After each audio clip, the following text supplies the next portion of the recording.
Sorry, yeah, we skipped the introductions in the recording. All right, so Richard isn't going to be able to be here today. Jennifer Hale isn't going to be able to be here today. Dave Sharples will be here, but he told me he might be 15 or 20 minutes late.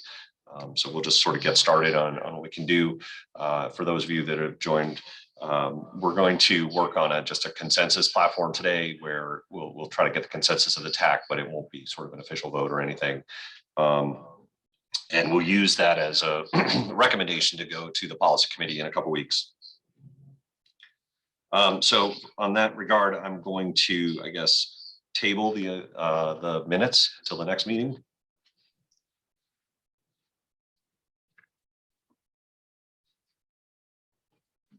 So we'll skip that item. All right, and then the next item on the agenda is to talk about prioritizing projects for the 10-year plan. So I'm going to bring up a short presentation to sort of lead us through where we're at with that. And then we can have a discussion and sort of talk about what the next steps are for this.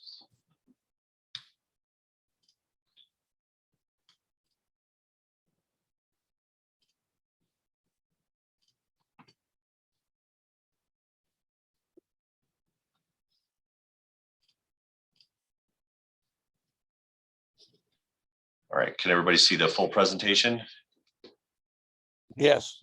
All right, thanks. Yep. Thank you. Sure. All right, so talking about the project solicitation prioritization for the next iteration of the state 10-year plan. So based on the guidance that we've received from DOT, and this is things that I've mostly gone over before.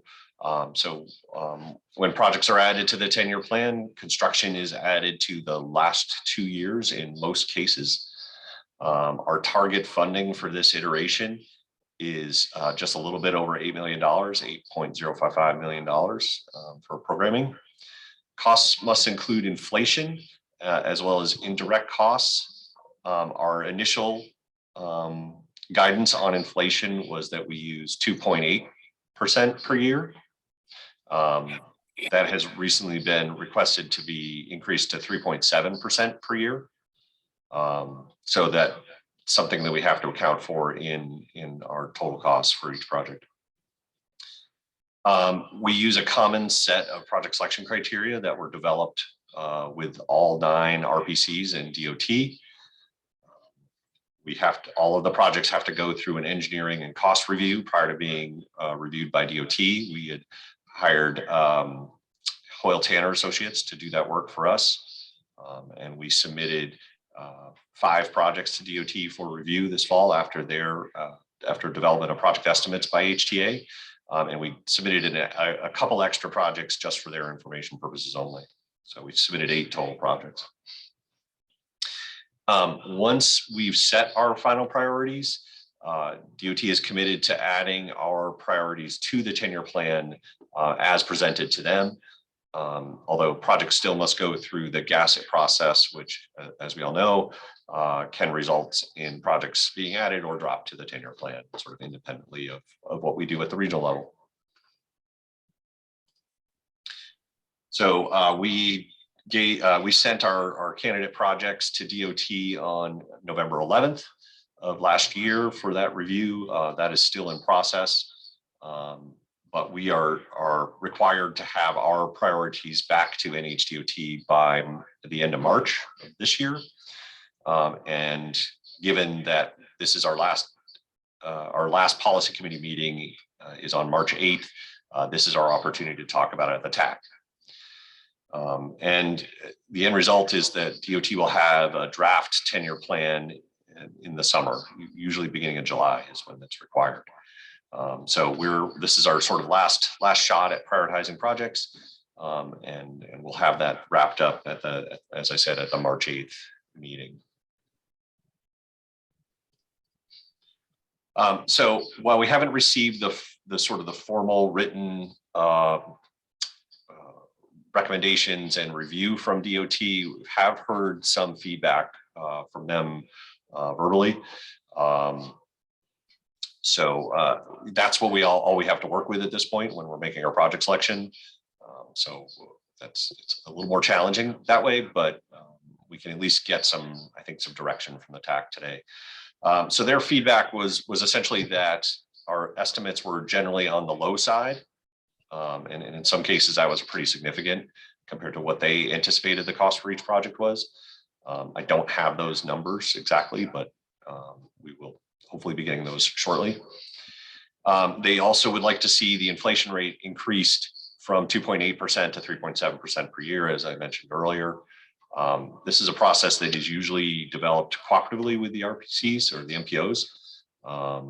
So that's still in the works, I would assume. But it's an additional cost that we have to deal with. One project specific note that they did stress was they felt that the High Street project that we talked about in Hampton, that would basically raising High Street to address sea level rise issues. They recommended that go through some additional study before it be included in the 10-year plan. And I tend to agree with that. I think that project is a little ahead of itself, maybe. And definitely needs some additional work to determine what the best and most appropriate approach is in that location. So where does that leave us? So we submitted these projects to DOT last fall. We submitted 5 for review, as I said. Portsmouth Traffic Circle was our top ranked project, followed by the New Hampshire 102 at Blueberry Hill in Raymond, the Ashworth Avenue Bike and Pedestrian Improvements in Hampton, Portsmouth Avenue Bike and Pedestrian Project in Stratham, and then the High Street Coastal Resiliency Project in Hampton. We also submitted 3 other projects for information purposes only. We had determined at the last TAC meeting in fall I guess this was late October, that these bottom 3 projects were a little too large for what we wanted to try to do with our 10-year plan allocation at this point. So it's the Maplewood Avenue culvert in Portsmouth, Stratham Circle project, sort of reconfiguration of the Stratham Circle, and a project dealing again with coastal resiliency in Hampton. This one through the US, the marsh, the Hampton Seabrook Estuary and on US 1 in Hampton. So we submitted each of those with a estimated base cost, and then inflated them out 10 years to get an inflated cost.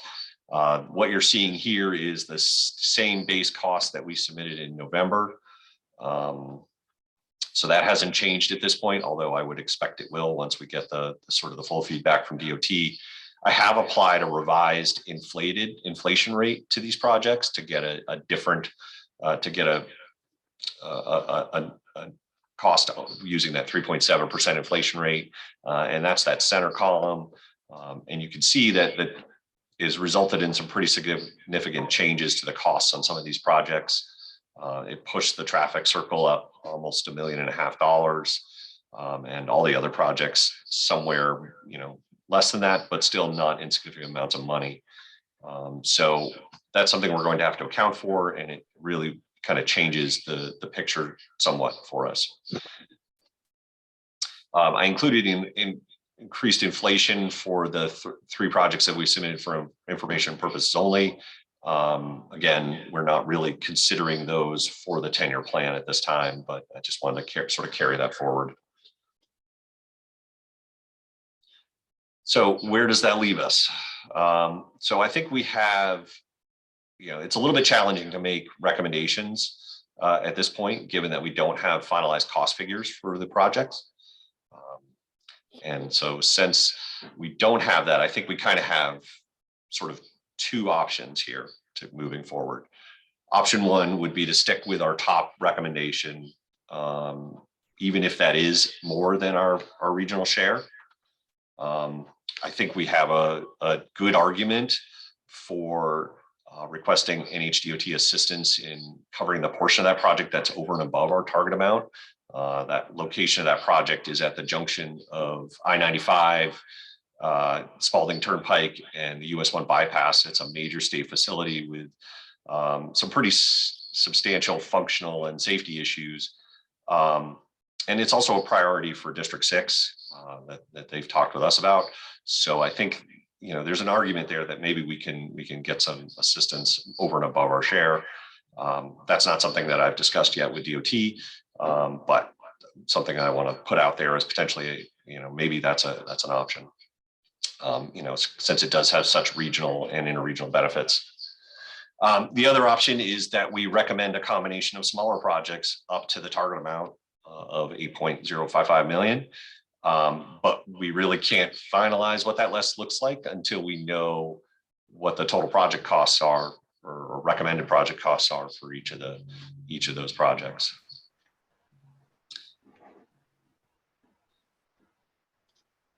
So where does that leave us? So we're really considering these 4 projects, or some combination of these 4 projects, for the 10-year plan. Based on just the revised inflated cost, the traffic circle is over and above our estimate, or our estimated target, by about 1.7 million, 1.8 million. So that's that's something we have to deal with. My expectation is that when we get the final numbers from DOT, this cost number will go up even further. Simply because like I said, their indication was that they thought our estimates were low. So we'll have to address that further. So I guess what we really need to talk about is how the TAC thinks we should handle that going forward.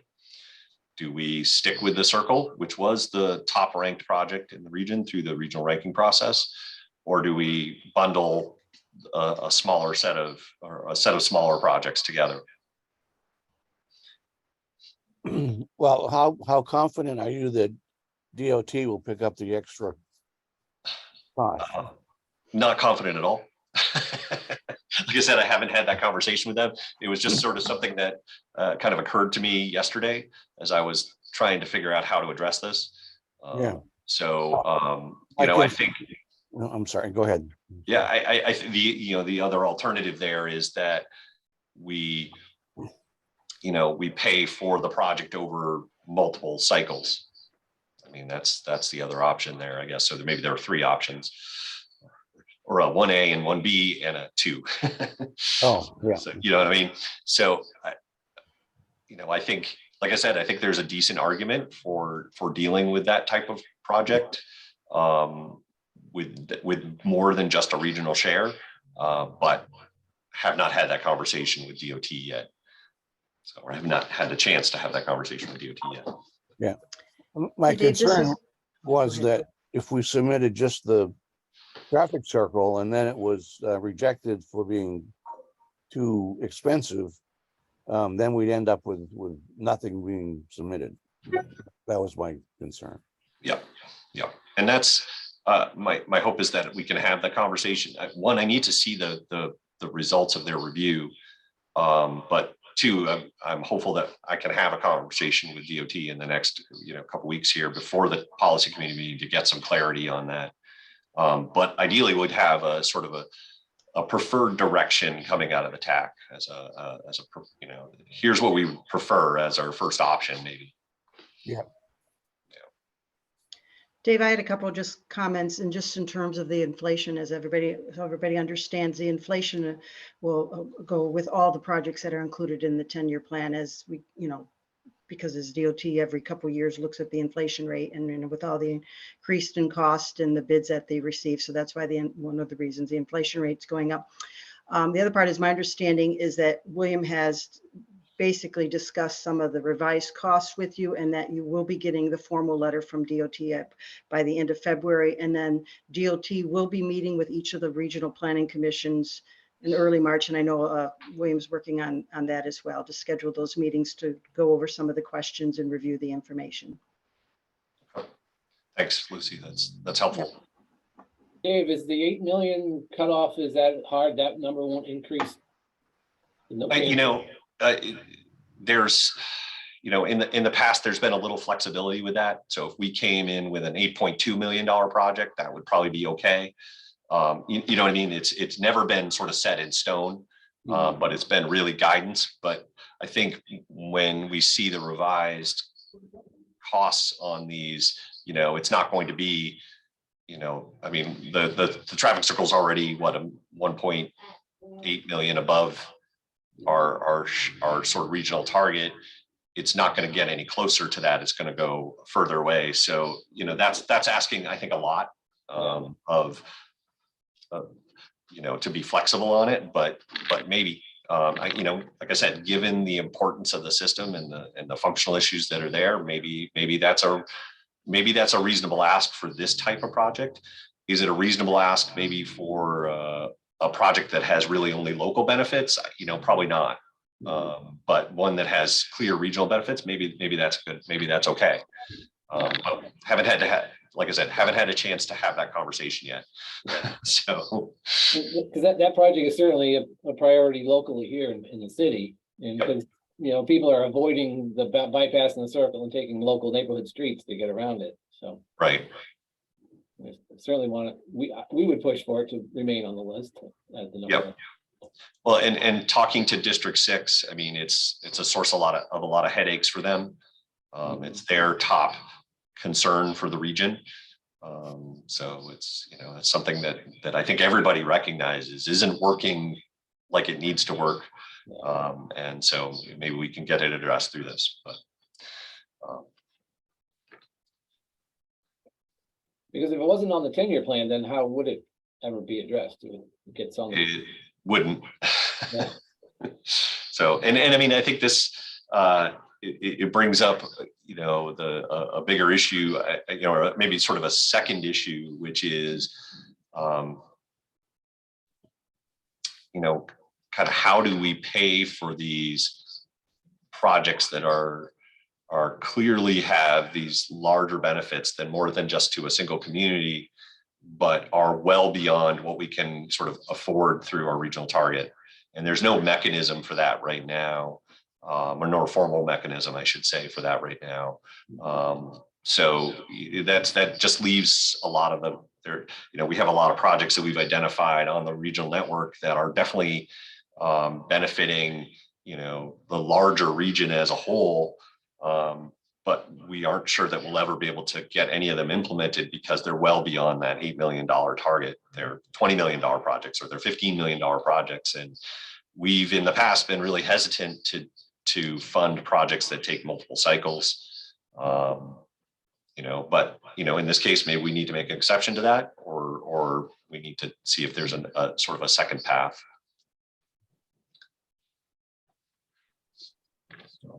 I want to talk quickly maybe about a couple other things that have come up.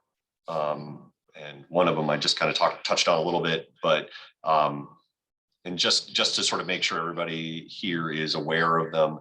And then we can sort of have that sort of a final determination on the TAC as to what direction we want to go with the project selection piece. So in the last, I don't know, week and a half or so, we've received, I don't know, probably close to 20 emails from citizens of Newcastle. And this is all based on during the December 23rd storm, the causeway was flooded. And that happened to come right after, not long after DOT had come into the select board in town and presented on the draft causeway feasibility study, which looked at actually, you know, the feasibility of raising the causeway by 3 feet and making it more resilient to sea level rise as well as storms.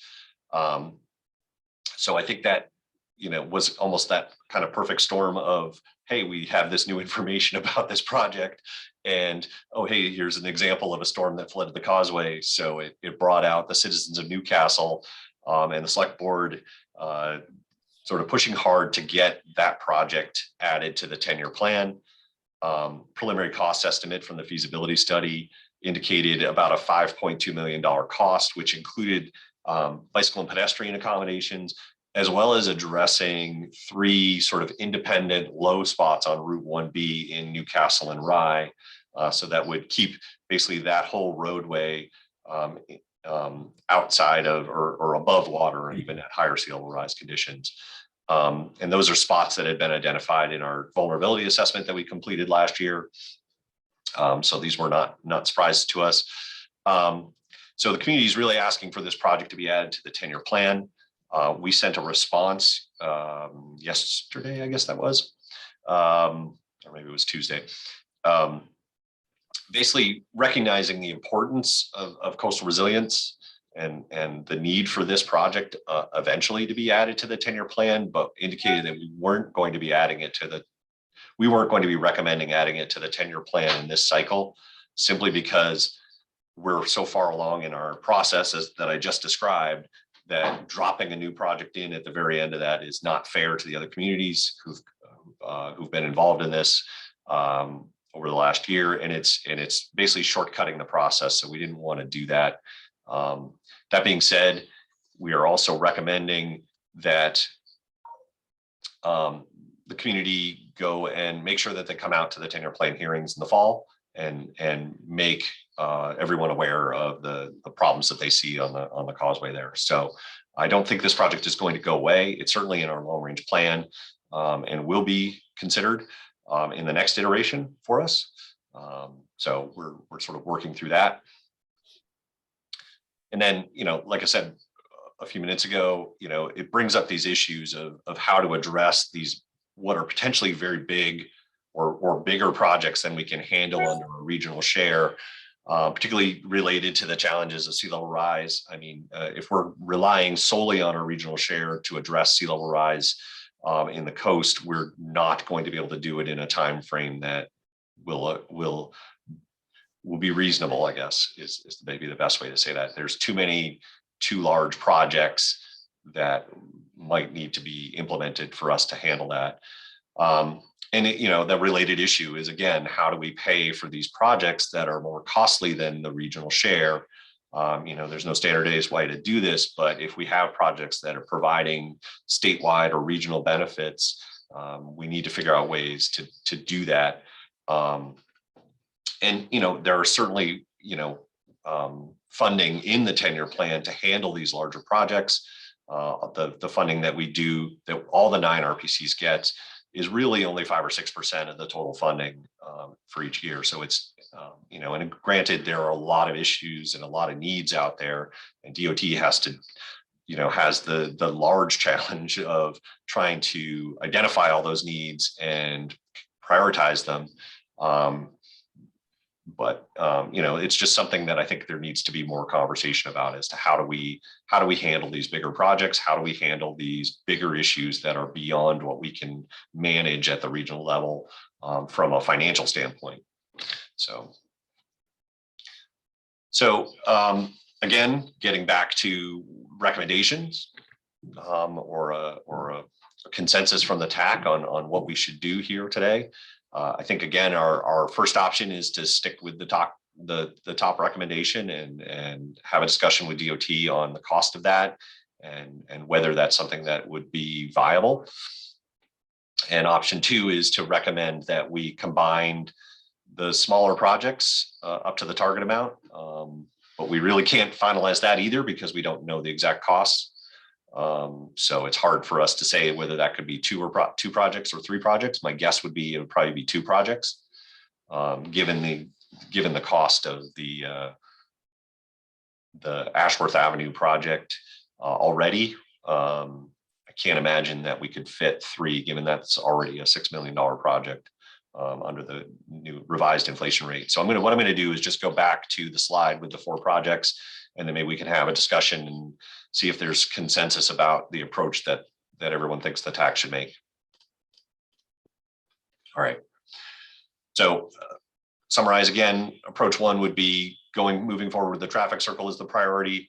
Approach 2 would be some combination of projects 2, 3, and 4 to fit within that $8.1 million. And I mean, we can see that if 3 and 4 were selected, those are already, even without revised costs, with inflation, those are already more than that 8.1 million. So, there's that. So, anybody have any thoughts on this or want to chime in? I think we should stick with the traffic circle as our. Peter, I concur with that. The one thing that you mentioned, Dave, was alternative means. You mentioned alternative means of funding. You mentioned DOT taking over the surplus because of all the the Turnpike and everything else, I-95 involved in this. But for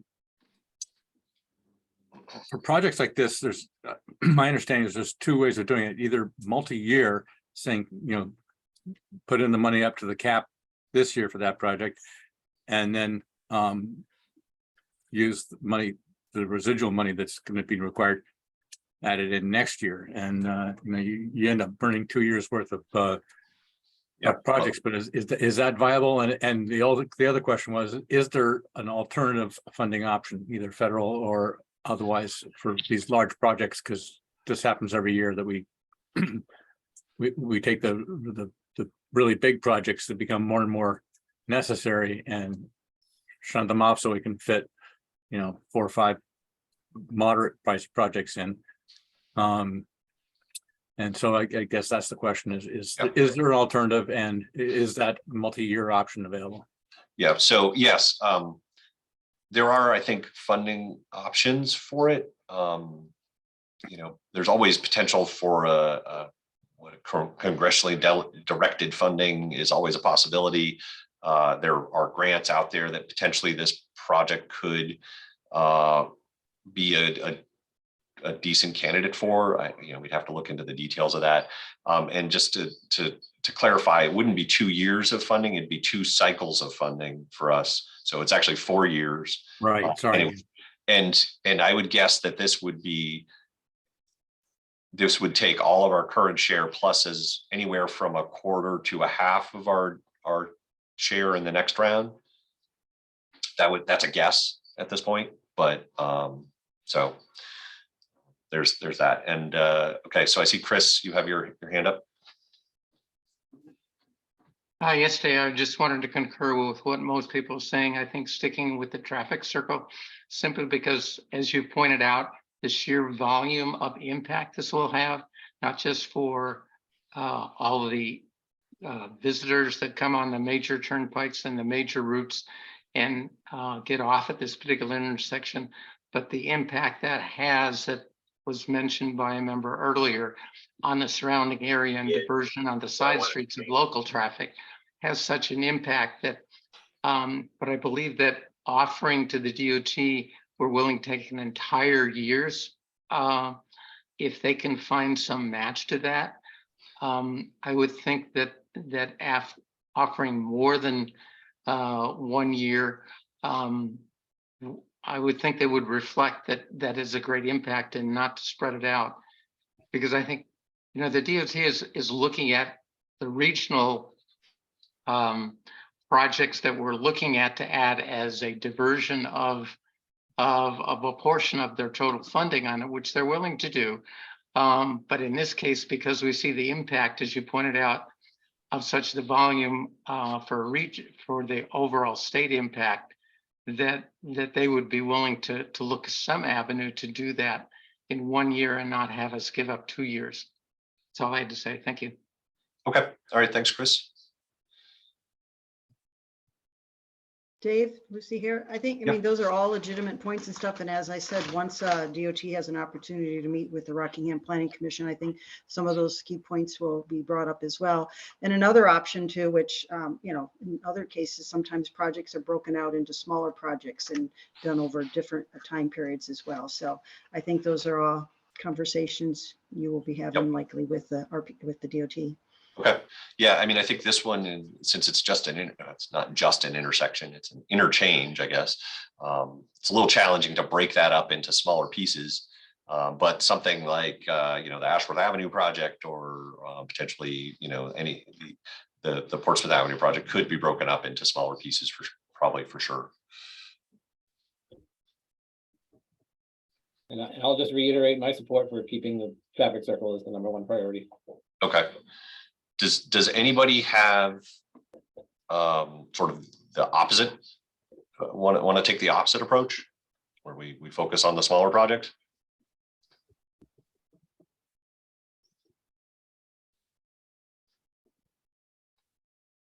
No, I'm not hearing anybody step up. So, okay. So I'm going to take that as consensus then, that we're going to at least as a starting point, you know, have the traffic circle be our priority. and have some discussions with DOT about how we potentially can make that happen. I'm not hearing any objections to that, so I'm going to take that as TAC consensus at this point. And like I said, we'll be talking about this at the March 8th policy committee meeting. I'm going to do everything that I can on our side to try to make sure that we have a meeting with DOT ahead of that, so that I can have some clarity as to what the approach might be. Okay, I see Bob, you've got your hand up. Yeah, I don't have an objection to that, but I prefer sticking with the circle, the traffic circle as a priority, but I do have a question. Sure. How much area does it take up? Is it like the circle itself, or does it also include on-off ramps to 95 and Spalding? What we had scoped out was essentially building a 2-lane roundabout inside the center of the existing circle. And then there would be some ramp work that would need to occur, basically to sort of improve the flow between the turnpike and I-95, and allow for some of that traffic that was essentially making a right turn onto 95 just kind of to slip by without going through the circle itself, or I should say the roundabout itself.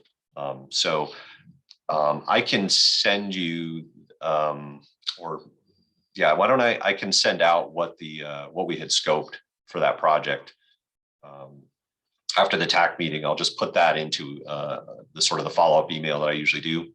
I'll put the scope for that project in there as we define it.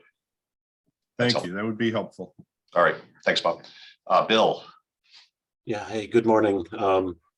So I'm not here to offer an opinion on the projects necessarily, but one of the things, just informational, and I know you're looking for more details from us, so let me try to provide at least some verbally on the traffic circle. One of the things that the review committee is concerned about is that the 2-lane roundabout option doesn't work. It doesn't meet the need. That's not it doesn't mean the project shouldn't happen. It's a question on whether that will meet the need of the traffic. And when we come up with our estimates, just so everybody is aware if they're not, what we try to do is look at similar projects that have been implemented elsewhere. So we have a couple of 2-lane roundabout examples, one in Lee, one down in Keene, and those projects ran a lot more expensive as 2-lane roundabouts. Keene ran a $7 million project 15 years ago, or 10 to 15 years ago. So from a construction cost, we're a little concerned on some of the costs. That's why we're hedging, and that's why we're taking more time, especially with this project, to get back with more details. But I think Bob's question or comment just now leads me to also indicate one of the things that we're also looking at is that there may be the possibility, in addition to federal funding, to bring turnpike funds into this project, because there is connectivity to I-95, there is connectivity to the Spalding Turnpike. There may be other sources that we can bring into it. That's not a commitment at this moment on this morning, but that is something that we are looking at, and maybe will help to make this project more feasible simply from a financial perspective between now and when we can sit down with Dave and Tim and provide more of those details that you're looking for. So I don't, I'm not here to speak in favor or against, just that there are some valid reasons why this one is hanging us up a little bit, but at the same time, there's some opportunity. And I think we can get there if that's what the region is looking for, if that becomes your priority. I think that we can get to what you're looking to do as if this was a one project recommendation that came forward from the Planning Commission. I think we could find a way to make it work. I'll give you one of my kids if we're wrong. I'm just getting rid of mine. I don't need any more. But just that's a little bit of experience and what I'm seeing going on behind the scenes right now that you guys have not seen yet. Speaking, I I don't think what you're asking for Portsmouth to move forward is unreasonable. Okay. We're just not ready to put it down on paper this Right. moment. Yeah, I mean, I recognize it's a little bit of a surprise this morning, but I appreciate that input, Bill. And I think that's maybe something, part of this is maybe something we need to think about for the next iteration is maybe having a sort of before we send projects out for engineering, having a quick discussion with DOT's project teams to just say, hey, did the scopes on these seem reasonable? And so we just had to pick a scope for the circle, assuming that it was remained a viable option. Yep. Yep. So, but if we had some input maybe early in the process to say, well, no, we think you know, a 2-lane roundabout isn't going to work. It's just not. We don't think it's enough capacity. You know, then we could have scoped something else, I guess. You know what I mean? So that's the kind of thing that, you know, as we iterate through this, there's those small improvements that we can make to the process that make it flow a little more smoothly. So Absolutely. okay. All right. Well, I appreciate that input, Bill. Thanks. Okay. Any other thoughts? I see Tim Roach has his hand up. Yeah, thanks, Dave. Hope you can see me all right. I'm in a dark room hiding from my kids. At any rate, actually, this is just for Bob's perspective. Bob, if you get the chance, send us an email, because I know we were going to follow up after the last MPO meeting, and I want to make sure that you get to come into the office and talk with me and Dave about this whole process and what can be done to help Greenland. So just wanted to make sure I put a message in the chat, but definitely follow up with us via email. That's all I wanted to say, Dave. Thanks. All right, thanks. Thank you, Tim. I will do that. Thanks. All right. Any other further input on this? All right. Not hearing any. I'm going to stop the share, and probably could have done a while ago. And we'll move on to the next topic. I'll take that as a recommendation from the TAC that we, by consensus, that we move forward to the traffic circle.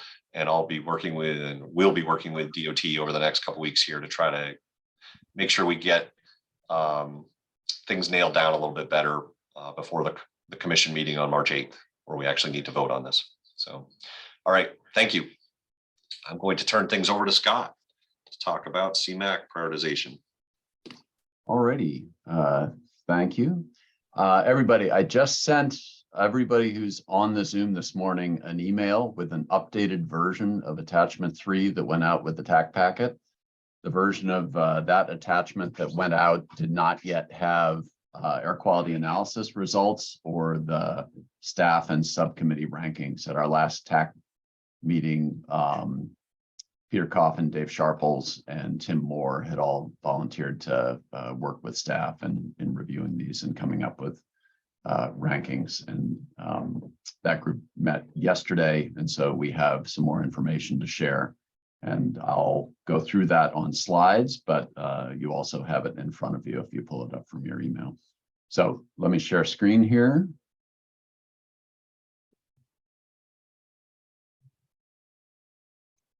Is everybody able to see that shared screen?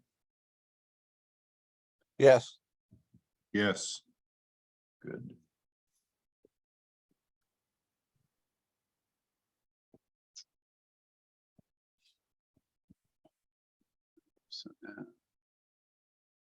All right, so at our last TAC meeting, we very briefly went over the projects, the full project proposals that have been received in the region. For this round of CMAQ funding, the total statewide pool of funds available for fiscal years 25 to 29 was $30 million. There were 46 full proposals received statewide, requesting a total of just shy of $45 million in funding. So in our region at the last meeting, I had reported that we received 10 applications. In fact, there was an 11th that was from DOT Traffic Bureau for signal coordination projects that covered 3 different corridors, one in Londonderry, one in Windham, but also one in Seabrook. And so we hadn't initially seen that. And so we've now included that into our numbers. The applicants included City of Portsmouth, which had submitted 3 projects. Town of Stratham had submitted 2, Coast, and then 3 private entities submitted projects for EV charging facilities, and then the DOT Traffic Bureau project. So the other kind of big change in the landscape since we last met is that we received word from DOT that they are pulling out and deferring judgment on the electric vehicle charging infrastructure projects. I think at the time that decision to defer was made, Federal Highway Administration had not yet released new guidance on EV charging infrastructure projects being funded with federal dollars. That new guidance came out a day or 2 after DOT made this decision, but time is needed to go through that and understand the new policies. I think including with questions about eligibility, if the applicant is a private entity, what sorts of public-private partnerships are needed, what terms, what would be the terms for fees being charged to charge at privately developed stations and so forth. So this means that 6 of the applications in our region were not ranking right now. The department has said that, you know, these are not being shelved and lost, but some time is needed to determine how to move forward with them. So what the list of projects that we did look at then was shorter. These 5. And the department indicated actually that all of the non-EV infrastructure projects can move forward, provided that each of them can demonstrate air quality benefits. Our understanding is that they aren't necessarily looking for regional rankings, given this decision that all of them can move forward, but the sense of staff and the sense of subcommittee was that we should develop regional rankings and send those just in case at some point there is a change in that and there's a need to have those regional rankings. So running down the list here quickly, Portsmouth's top priority project, each entity that submitted more than 1 project was asked to rank in their order of preference. Portsmouth's top priority project was the Route 1 bypass, Coakley Road interchange realignment, and then also extension of Market Street multi-use path, Town of Stratham signal coordination project on Portsmouth Avenue, Route 108, and then revitalization of the Commute Smart Seacoast TMA, and then the multi-corridor signal coordination project.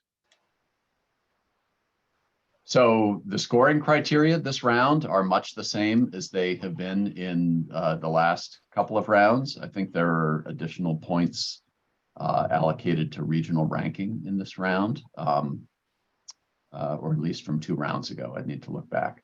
But at any rate, there are 15 points set aside for project readiness. That's broken out into 3 separate questions with up to 5 points each. Is there a support letter from the governing body? That's really a binary question, either yes, there is, no, there isn't. So it's either 0 points or 5 points. Does the applicant have somebody currently certified in the LPA process and or experience managing federal funds? That's another yes, no, 0 points or 5 points. And then is the project listed in local and regional plans?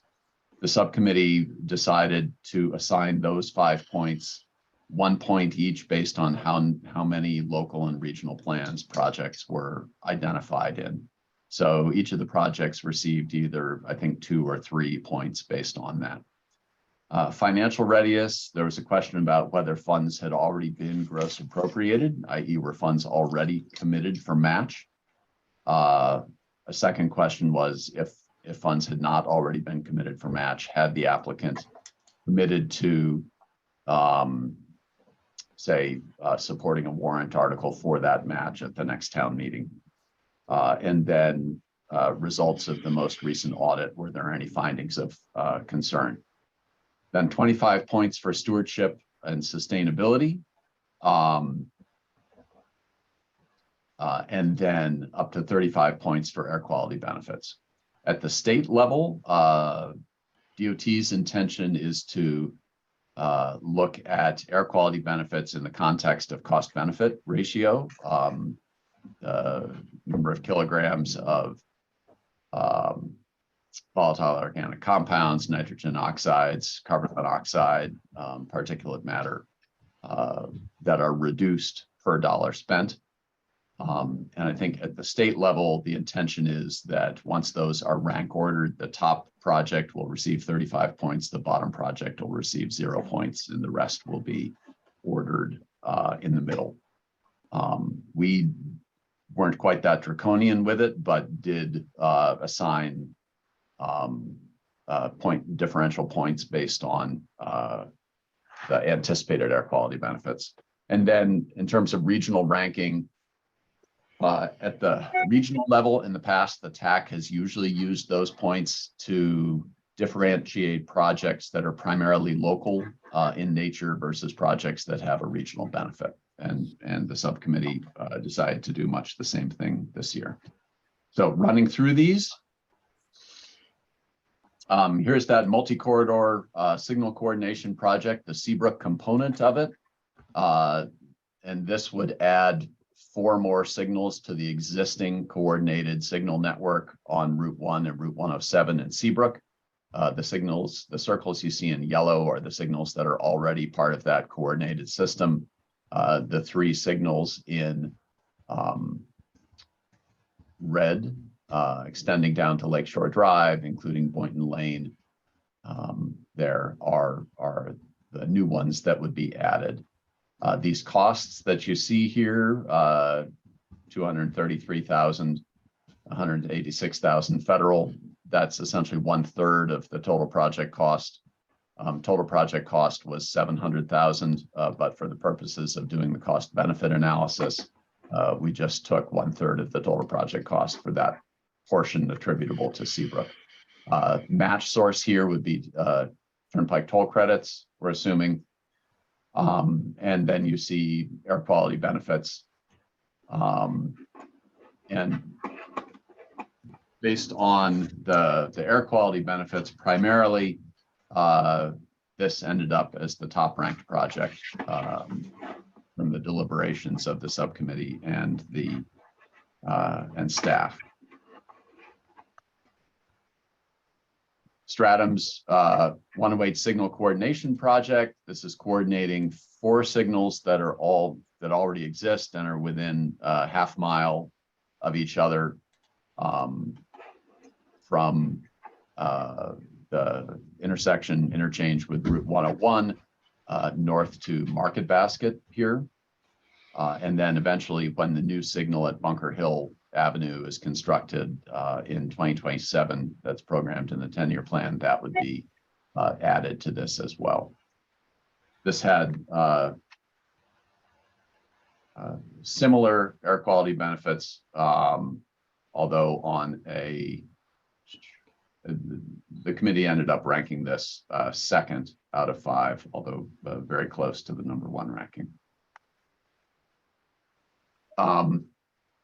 Now, for the air quality analyses, we were using, all of the RPCs agreed to use a set of templates provided by Federal Highway Administration.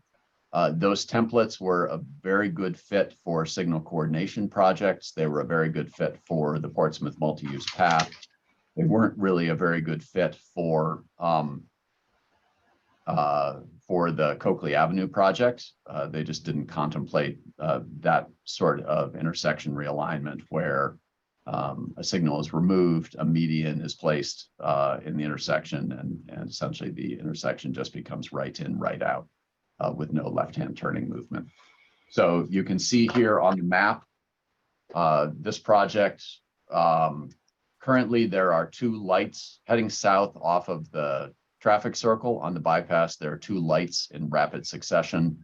one at Coakley Ave and or Coakley Road and Cottage, and then one at Borthwick and Kate. And the proposal here is to eliminate that light at Coakley here. And extend a median through that intersection so that southbound traffic could turn right into Coakley, traffic could turn right out of Coakley. But traffic that's on Coakley that wants to head north would follow a new connector road down to Borthwick Avenue and then turn left at the light at Borthwick Avenue. So the project also includes construction of a multi-use path for a section of Borthwick Avenue. Total cost here is 1.2 million. Proposed federal share 960,000, 20% federal share. The benefits here were somewhat lower than for the signal coordination projects, but the subcommittee ranked this 3rd out of 5. Essentially, what we needed to do was using the model, ran a number of scenarios that identified what was the estimated emission reduction for each of those ozone precursor chemicals, as well as carbon monoxide and PM 2.5. What was the benefit for each second of reduced delay? And then we were able to take figures out of a traffic study that the city submitted for total estimated reduced delay and apply those numbers to get those estimates. Commute Smart Seacoast TMA revitalization. This project would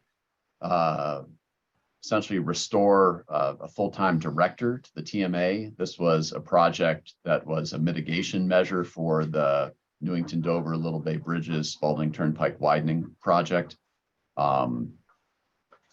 So for the 7 years of that effort, there was a full-time director for the TMA that worked with major and smaller employers in the Seacoast area to encourage alternatives to driving alone to reduce traffic on the turnpike. The project was very successful, won national awards for its commuter challenges. So the project here would be 5 years of funding for a new full-time director as well as outreach budget.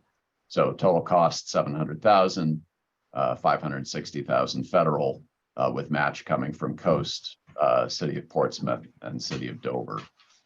The air quality benefits here were lower than those for the signal coordination or intersection realignment project.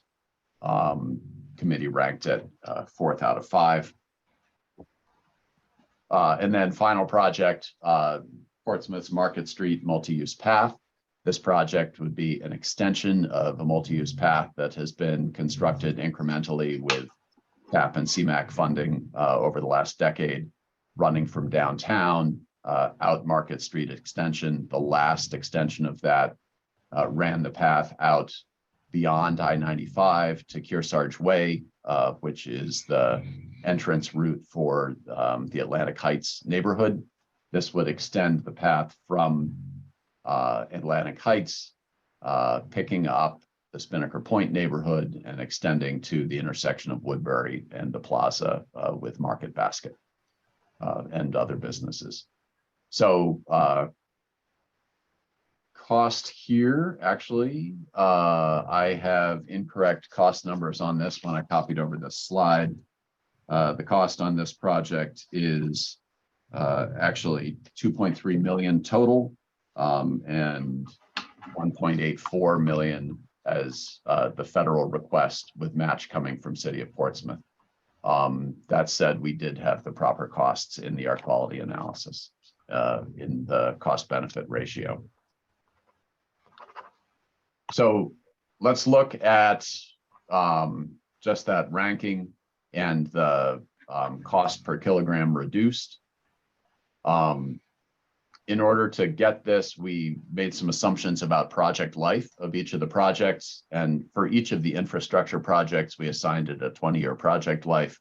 For the Commute Smart Seacoast project, since that was just requesting 5 years worth of funding, we gave it a 5-year project life. Looking at then the average daily cost per kilogram of NOx reduced, you see the two signal coordination projects really very close, kind of in a single tier of benefits. You see somewhat higher costs or a notable jump in the cost per kilogram reduced for the Coakley Road realignment project. Again, a jump in cost for the TMA revitalization project and a higher cost for the multi-use path. But we can show that each of the 5 will have air quality benefits. So you see the rankings that staff and the subcommittee gave to the projects. We want to respond to questions that the TAC has. If you have any questions or concerns about the air quality benefits, the ranking. Bill. Scott, I'm confused. We haven't decided upon the air quality methodology for any of the applications yet. That was going to be a statewide discussion with DOT, DES, and the RPCs. And we haven't finalized that yet. Okay, well, we've been working on the assumption that we still need to get you rankings. We still need to get you regional information by the date that was originally stated. So we were working with the templates. I think the understanding of most of the RPCs, or at least ones we've talked to, is that we were using the federal templates. So if we in fact don't need to,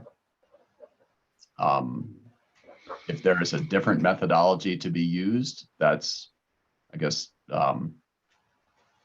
good to understand. Yeah, we had sent some communication out to the directors and staff about backing off on the aggressiveness of the approach based on the EV decision. But it has been the intent of the department. And each time that someone's asked, we've responded that we need to get through a few of the eligibility administrative items and get DES approval on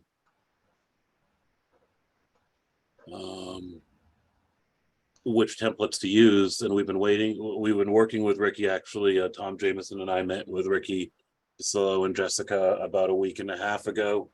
We were looking at different inputs for the different project types and such, and just haven't gotten to that place yet. So I can't say that you're doing unnecessary work. We may get to the same place that you're already at. It's just we need to ensure that all 9 planning commissions are being consistent, and we don't know that we have that yet. If too many are jumping out on their own, so maybe separately, if you know of others that are already doing analyses, if you can share that with us, so we can make sure that message is clear to everybody. We thought it had been, and then maybe we're not, and I apologize for that if we're not. Okay. I'll contact Stratford, Colin at Stratford. We had conferred with them on the Commute Smart Seacoast project, and we knew that Southern was working on the Wyndham and Londonderry corridors for the multi-corridor signal coordination. So if there is in fact better guidance that can be provided for something like that US 1 bypass Coakley project or a TMA project, that will be helpful. But we're gonna provide guidance for all of them. That was the plan, and that was the expectation that we gave. So we'll continue with that. Okay. All right, Bill, this is Dave. Just maybe quick. I remember your email discussing the need to hold off on the EV charging, but I guess I missed sort of the loosening of deadlines for us submitting our regional, our projects in the region. What is that revised timeframe? We haven't said exactly what that would be, Dave, but what we don't need to be doing now is we don't need to be pressuring the staff or the tax or the policy committees to make decisions on prioritizations when in fact, the commissioner said fund them all. So that it has essentially relaxed the deadline significantly. It could be the beginning of May, middle of May, before we have to finalize these items to be put into the draft 10-year plan. Okay, all right, thanks. Yep. All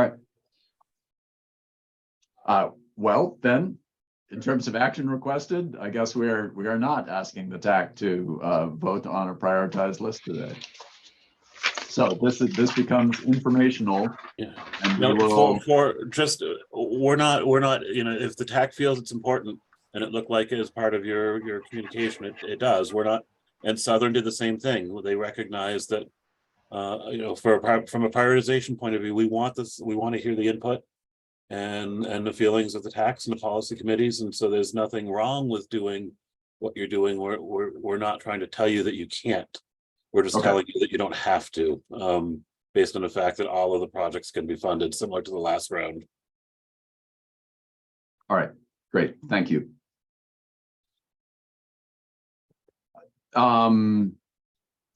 So do folks have questions about any of the projects? About the preliminary analyses and rankings here?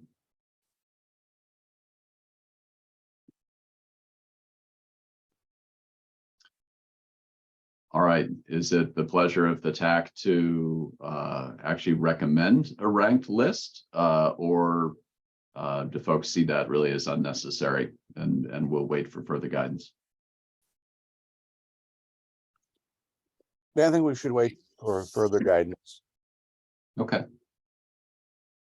Yeah, Scott, it probably makes sense to wait. And Bill, I apologize. I didn't see, like Dave, I guess I didn't interpret the email to suggest that there was a change in timing of all this.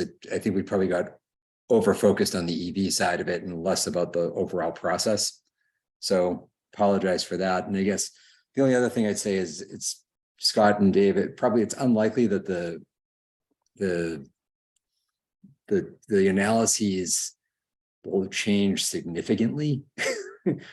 There's only so many ways you can actually do an air quality analysis on these. So these are probably in the ballpark of what they need to be anyway. So unless there's some dramatic change, Bill, I think we're probably going to be close with what we have. But for the time being, let's just sit tight until we hear more from you. Yeah, I mean, I think we had to kind of make up a template for the Coakley Road project. So some additional guidance on that would probably not hurt. And the TMA one as well is a little bit, it's a little more fluid, I think, so. Right.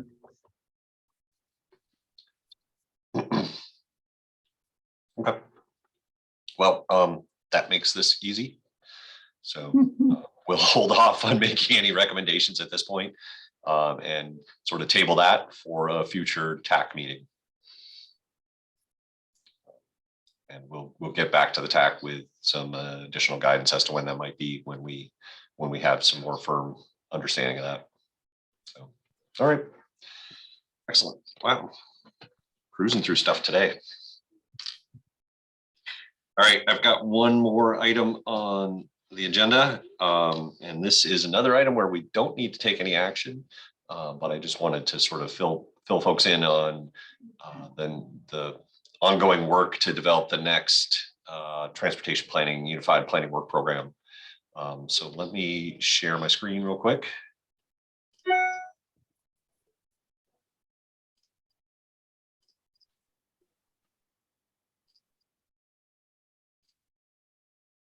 All right. So talking about the unified planning work program for fiscal years 24 and 25. So what the Unified Planning Work Program, or UPWP, does is it basically translates our MPO core functions into work tasks, products, and outcomes over the next 2 fiscal years. And it connects our planning process to regional and state and national priorities as well. It sort of details out the sources of funding that we use to do the transportation planning work. And how we're distributing that funding in general to the various tasks that we have to undertake. The goal is to sort of basically outline in some detail what we're going to be doing over the next 2 years and what we have to do over the next 2 years, but also to be flexible enough to deal with things that come up on the fly as we go. So it's not intended to be sort of written in stone, but really just sort of a relatively detailed guidance document. So talking about the MPO core functions, as established in the federal rules, we are, an MPO as a setting for effective decision making on a regional level. Our jobs are to identify and evaluate transportation improvement options and prepare both transportation plan, which is our long range transportation plan, a 20+ year document, as well as a fiscally constrained transportation improvement program, which is that 4-year immediate needs document. And then, in more recent years, we've been added to our list of function is to deal with identifying and implementing performance measures and targets and monitoring progress towards achieving those targets. And we've talked about those at meetings over the years, talking about our pavement and bridge condition targets and the travel time reliability targets and safety targets and transit asset targets and that sort of thing. So those we're required to maintain. And finally, one of our main core function is making sure that the public is involved in the transportation planning process in the region. So for the MPO, we have several planning priorities that we're working towards achieving over the next several cycles. One is first advancing our work on climate change adaptation and system resiliency. We have focused a lot of that work in the coast, and we're hoping to expand beyond the coastal communities and get into the sort of interior of our region and deal with small stream and wetland flooding and that kind of thing, and how that impacts the transportation system. We're trying to adjust our planning approach to deal for a more sustainable transportation system that's built on the livability principles that are laid out in our regional master plan, and work towards reducing congestion, pollution, and energy consumption in general. We're looking to try to build and plan for a balanced transportation system that sort of helps have expanded bike, pedestrian, and transit infrastructure to sort of balance our system a little bit better. We are focused specifically on continuing the updated long-range transportation plan that we have in progress right now. Our goal is to get that completed this calendar year. And then one of the other items that we're working on is trying to refine and document sort of some of the workflows and processes that we use, things like the TIP administrative adjustments and how we process those and run those out to the commissioners and approve them, and just sort of defining and documenting those things so that if someone else needs to take over for me to say do a TIP revision at some point 1 month in the future, they can understand how that process works and do that easily. And it's not just, making sure that I'm sitting at my desk doing it, that kind of thing. So in the work program, work is divided into 6 categories: administration, policy and planning, public outreach, planning support, technical assistance, and then finally the FTA 5305E funded transit planning. We cover more than 100 different activities. These activities are anything from attending meetings to, well, it seems like activities largely seems to be attending meetings these days, but that's the kind of thing that we're included in that.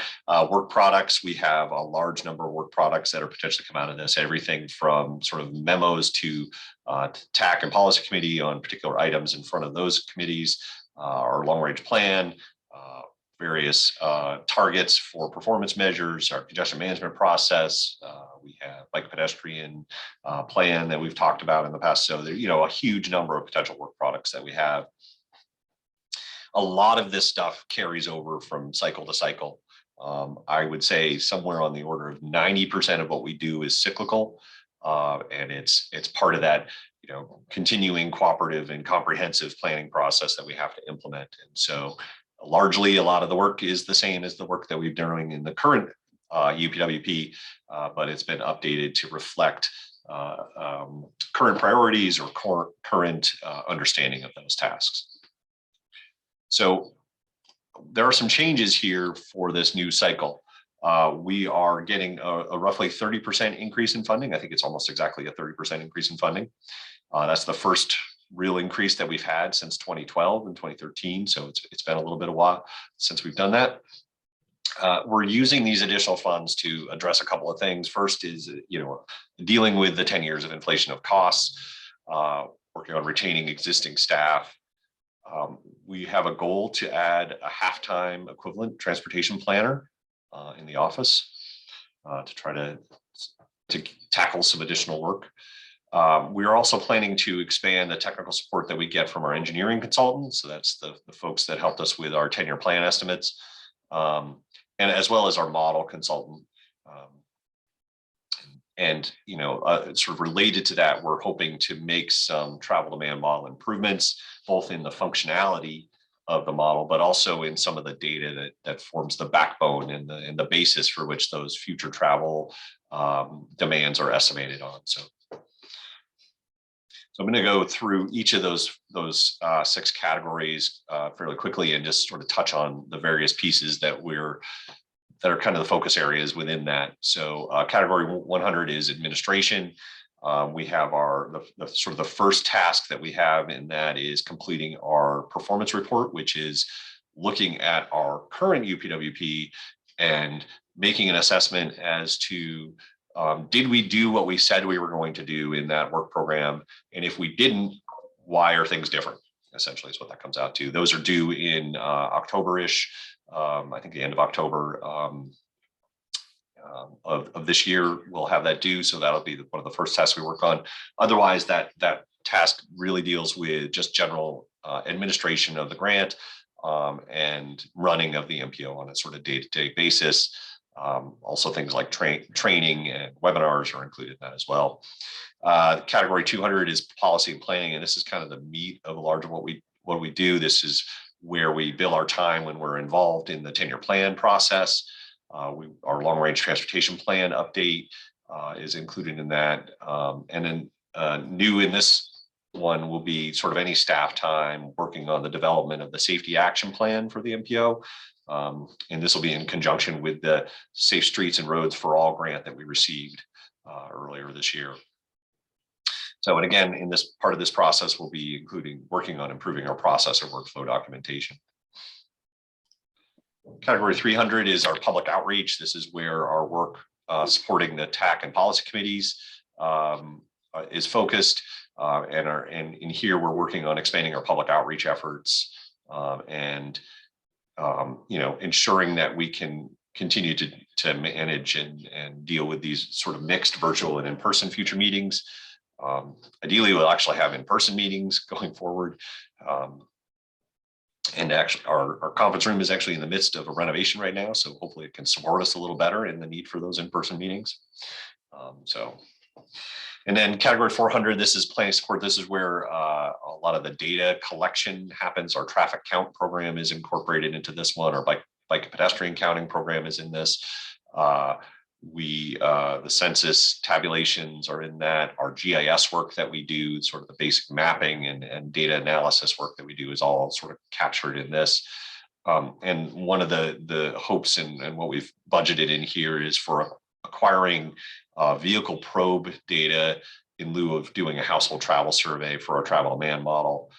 Vehicle probe data is basically cell phone data that has attached trip paths and origins and destinations in it. It's anonymized, so it's not invading anybody's privacy, but basically that helps us form a basis for understanding the general flows of traffic in the region and forms sort of the basis from which future growth is projected. Category 500, this is their technical assistance. So this is where if we provide direct assistance to a community, helping them gather data for their transportation chapter, their master plan, or attending a planning board meeting to talk about a development project and how that might impact the transportation system in their community. Those kinds of things are fit into here. It's also where we put our support for the regional transit agencies, so Coast and CART or MTA is incorporated in this, as well as our participation on any DOT projects that are ongoing. And currently we're involved in project advisory committees for, I think, 8 different NHDOT construction projects. So that's the kind of work that goes in there. One of the things that we're still trying to work towards is incorporating to this is Scott's been working on dealing with volunteer driver programs around the region, and part of the middle of our region is not covered by a volunteer driver program, and we're sort of continuing to work towards trying to get that to happen. The final category, this 600, the 5305E funded transportation planning, this is still listed as proposed. We have a grant proposal in. We don't know at this point whether we will receive that grant or not. If we don't receive the grant, this category will be sort of listed as blank in the draft plan. Otherwise, it'll incorporate the study that we're proposing to do, which is to look at removing barriers to safe access to transit stops in the coast network. And looking to provide tools to the communities and coast to help improve safety and accessibility to these transit stops. We should be hearing about that fairly soon, and we'll be able to sort of have that incorporated or not as we need to before we need to have this document finalized in early April. So when we look at the distribution effort, this is looking at the distribution of staff hours over the course of the 2 years. Does not include that transit planning grant, because again, we aren't sure whether we got that or not. But the largest share of the work goes into that 200 category, the policy and planning. Again, that's where the work on our long range plan and TIP, congestion management process, anything related to coastal resilience, a lot of that work all goes into there. And so there's a lot of effort that goes into that. The support piece, that's a little bit less staff time, a little bit more funding, because that's where we pay for our traffic data collection, our travel demand model assistance that we get. A lot of the costs of purchasing GIS licenses and all those sorts of things are incorporated into that as well. Technical assistance communities usually is around 18 to 20% of our total time spent over the course of the couple of years. That varies quite a bit from year to year. Some years we get a lot of requests for assistance, and other years we get almost nothing, and so it can vary quite a bit. Administration, that tends to try to be in the 10 to 13%, 10 to 15% kind of range. And we budgeted about 13% of our total effort for that. And that's dealing with sort of the day-to-day running of the MPO and monitoring of the grant, as well as like a training and related things like that. And then finally, the smallest section is our public involvement. That's the work that we do with the TAC and the policy committee and any sort of public outreach. So just a quick overview of the budget. It's over the 2 years, we have about $1.6 million. The 90% of that is federal funding. So 1.435 million in federal funding, and matching that with community dues to the RPC of $159,000. Again, that's split over the 2 years, and you can see how we've split it out here between fiscal years 24 and 25. Slightly lower level of effort in the first year. As like I mentioned, we have that Safe Streets and Roads for All grant, and we're hoping to get that done during fiscal year 24. And so we've kind of budgeted our time accordingly, with slightly less of my time in the UPWP for fiscal year 24 and dealing with that grant, and then a little more time in the second year. So we've slightly imbalanced it at this point, but still a draft at this point. And then sort of finally, just sort of the timeline, we submitted our draft UPWP to NHDOT and Federal Highways and FTA for their review on February 10th. They have until March 10th to review and provide comments on that. And our completed UPWPs, finalized UPWPs, are due to DOT on April 7th. And they shoot for getting governor and council meetings and approvals on the contracts in June, so that we are ready to go for July 1st. So I'm going to stop the share, and then we can talk about anybody has any questions or comments about the proposed UPWP. I think went over it at a pretty high level. But happy to talk about any details if anybody has any thoughts.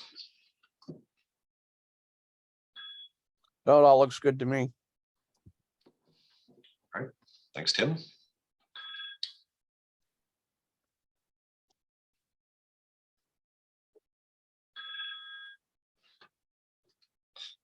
So, all right, not hearing any further comments, I think we'll call it that. Again, we're working on finalizing it. We'll be talking about it at the March Policy Committee meeting, but probably at a very similar level to what we were talking about it today. I don't foresee any large shifts in anything at this point. Like I said, it's pretty well locked down, but there are little minor things probably need to be adjusted. Okay. All right, project updates. Admittedly, in the scramble to get things ready and trying to get the CMAQ work done and the 10-year plan work done, I did not work on an updated project updates memo, so I'm not sure I have anything to share on that. I don't know if anybody else has any projects that they might want to update on or mention. I do know one thing I could mention, I guess, is that I know there is on Saturday from 1 to 5, there is an open house related to the Ocean Boulevard project in Hampton. It's going to be at the Seashell and going through sort of what the various options are that that have been identified by the engineering consultant in that project, and different options for intersection improvements as well as bike pedestrian improvements and that kind of thing. So, and then I see Ricky and then Rad. Yeah, I mean, hi Dave. Would this be an appropriate time to just update everybody on the New Hampshire Clean Diesel project? Absolutely. So if you're not familiar with this project, I won't go into too many details because this is all available on our website, but it's basically grant funding to replace diesel vehicles, engines, equipment, anything you have that runs on diesel that's a certain usage level and a certain weight class. Reimburses funds for replacing, usually with a newer version of that diesel, but if you're interested in going for like an electric version or a propane version or a natural gas version, there's options for that too. We have over $900,000 available, and the proposal is pretty straightforward. I think the grant itself is actually pretty simple to follow through on. If you're used to longer, more complicated programs, this is not one of those. It's pretty straightforward. You can find everything on our website. I'll drop the link in the chat momentarily. You can also just Google New Hampshire DERA, D-E-R-A, and feel free to reach out to me if you have any questions. The proposal closes the end of March. Like I said, over $900,000 available, and pretty much any applicant is eligible. If you know a town in your region, or even just a private entity who operates near you that you would like to see them get some of those older diesels off the road, maybe trade them up, let them know. I'm happy to take questions. You can reach out to me by phone or by email. Actually, today not by phone, we're having some issues, but feel free to reach out to me if you have any other questions. Thanks. Thank you, Ricky. Rad. Just wanted to let everybody know about the statewide public transportation coalition that we've been spearheading at Coast, and Scott's been helping us work on. Our objective is to advocate and hopefully secure additional state funding for public transportation operating support in the upcoming state budget. We've asked for $2.75 million a year in the upcoming state budget, which would be about, I think, somewhere around 4/1000ths of the state budget. So, and while it represents a significant increase from the current $200,000 a year, which at Coast funds about a day and a half of our operations, 3 days after it matches federal funding, it still would have us be at the lowest level of any state in New England on a total dollar value, or certainly on a per capita basis. we've asked for the $2.75 million based on the calculation that it could raise about a quarter of the or it could match about a quarter of the IIJA funding coming into the state, which is 30% higher than it was previously under the last federal authorization, and would be about $2 per capita. So up from the current 15 cents per capita. So if anybody is interested in learning more about that, we have a number of communities in our region that we service that are adopting resolutions that support the coalition and are actively supporting our work. So if you're interested in talking about that with me, I'm happy to have that conversation. All right, thanks, Rad.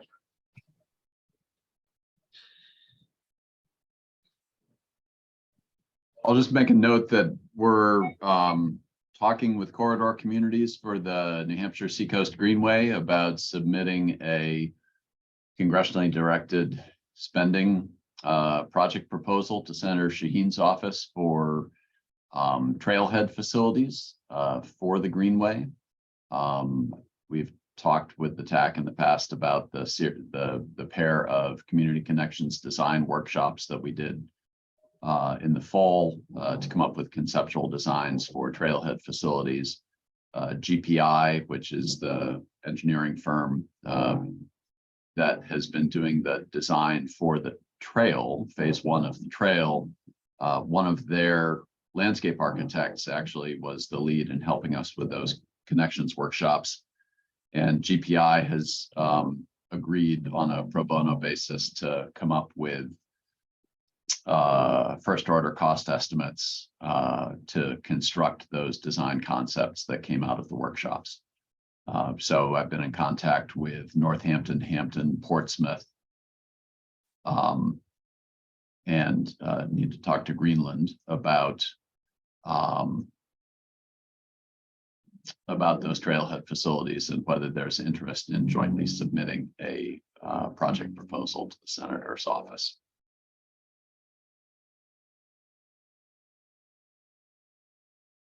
So we'll keep you posted on that. Those applications are due 2 weeks from tomorrow, actually. Are there other of the municipalities that are represented here today? Are you aware of your municipalities submitting project requests through either the senators or through Congressman Pappas? Not that I'm aware. Okay. Which can take that with a grain of salt because the selectmen act fairly independently, unless you happen to catch the meeting that they talked about it. It may or may not be well known. So okay, take it with a grain of salt from last time at least. Good.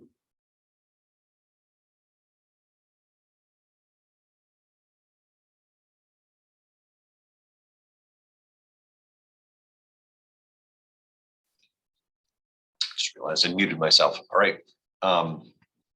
So if nobody else has any project updates, is there any other open discussion that members of the TAC want to have while we're here?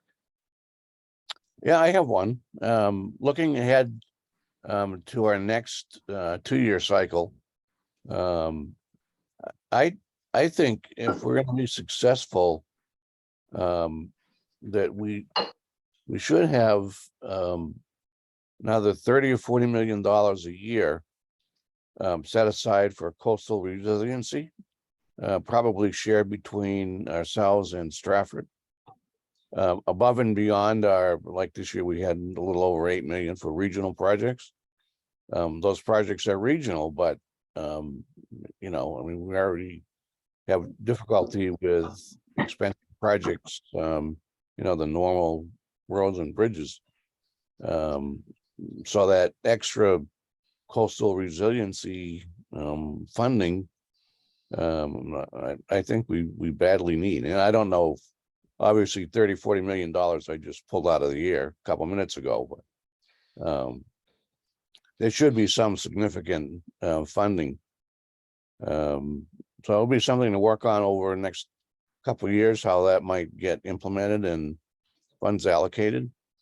But it's a badly needed resource, I think. Yeah, no, I agree that there's certainly some additional funding that's necessary. I think one thing that's helpful is in the IIJA, or the bipartisan infrastructure law. There is a formula funding from the Protect program that New Hampshire gets every year. I think it's maybe on the order of $7 or $8 million that can be used, is intended specifically for that type of work, not just coastal resiliency, but just general transportation system resiliency. So I think that's a good starting point for us. I think NHDOT is also working on right now developing their sort of framework for how they assess the impacts of sea level rise and coastal storms on their infrastructure. And so they're working on that right now, which will help us sort of identify what their priorities are and where they think the funding needs to get directed to some degree. And then the hope is that we can also leverage and get a Protect formula, not a non-formula competitive grant from the Protect program, to maybe take what the work we did on the vulnerability assessment that we completed last year and actually get some engineering done. And get like a feasibility study done at essentially each of those locations that we identified to see what are really viable options there and what it really might cost, as opposed to the sort of, you know, we in our vulnerability assessment, we laid out some adaptation options, but they're really based on just observation instead of actual, you know, engineering level analysis. So we really want to take that to the next step, and that will really help us identify what the costs are going to be towards addressing things like, well, Newcastle Causeway isn't a good example because we have a feasibility study for that. So we have a number for that, but there are 22-ish other locations around the region where we're seeing those expected impacts from sea level rise, and we need to get that sort of level of detail on. So, yeah, so we'll be pushing to try to find some additional funding to address coastal resiliency sort of wherever we can, but we do know a couple of areas where we can maybe make some inroads. So Thank goodness for only 15 miles of shoreline. Yeah.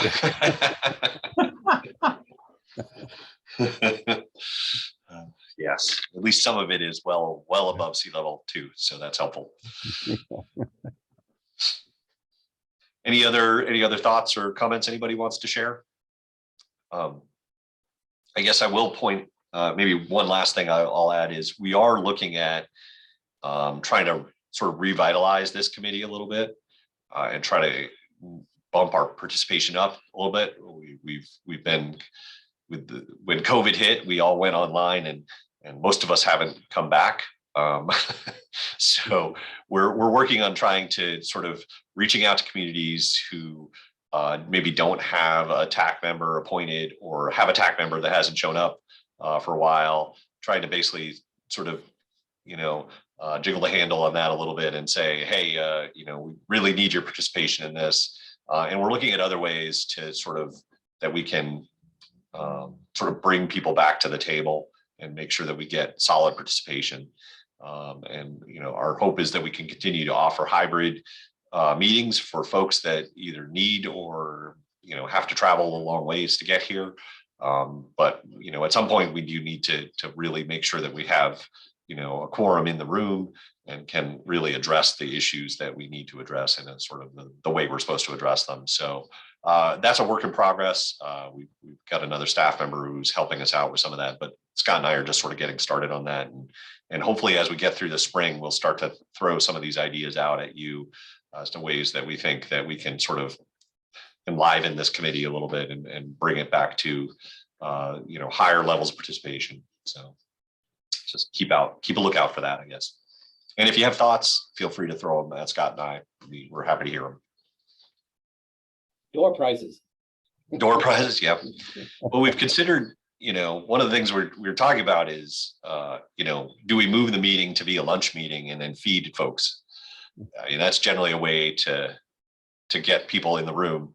At the same time, we have to figure out how we can pay for that. So, you know, it's not hugely expensive, but it's not nothing either. So, But, you know, if we could get double the participation just by throwing, you know, giving people pizza once a month, then maybe it's worth it. So, yeah, it's again, stuff we're looking at.